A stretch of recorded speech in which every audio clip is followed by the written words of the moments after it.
Men's Wearhouse announcing a non-disclosure agreement with Joseph A. Bank.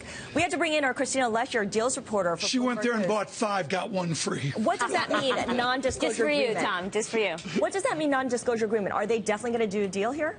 They are going to do a deal, and we kind of knew that this was going to happen. From a shareholder perspective, for a long time, Bank was the bad guy because it didn't want to do a deal with Men's Wearhouse, and it put up certain protections that a lot of shareholders saw as, self-interested, like a poison pill. And then they announced this crazy deal for Eddie Bauer to make itself bigger and harder to do a deal with. Joseph A. Bank did that. Yeah, Joseph A. Bank did that, and a lot of shareholders viewed that as a very hostile act towards shareholders because they said, look, you have a very logical partner here, a combination with Men's Wearhouse makes a lot of sense, and you're going off and you're doing this deal with Eddie Bauer. Okay. Now, it looks like Bank is pretty smart because it held out to get the price it wanted, which is $65 a share. To get everyone's attention, buy 1, get 5 free, they've gone from 20 to 60 in share price. Exactly. So Joseph Bank is the good guy here.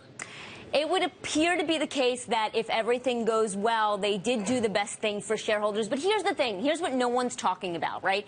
Even if these two sides do agree on a price, there are real concerns to getting this deal over the finish line. That's because regulators are going to take a very harsh look at this deal. Really? It's got to clear antitrust, and Bank could turn around and demand some protections from Men's Wearhouse if regulators don't sign off, and that in turn could make Men's Wearhouse walk away from this deal. They could demand, for example, a hell or high water. It's hard to imagine regulators are going to care about this. Are activists involved here? Yes, they're in both stocks. So activists were in Men's Wearhouse stock and the Bank stock, and they have been pushing for this deal from day one. So this is part of the reason that we've had so many complications. I'm baffled. Men's Wearhouse is buying Joseph A. Bank. Yes. Do they like each other?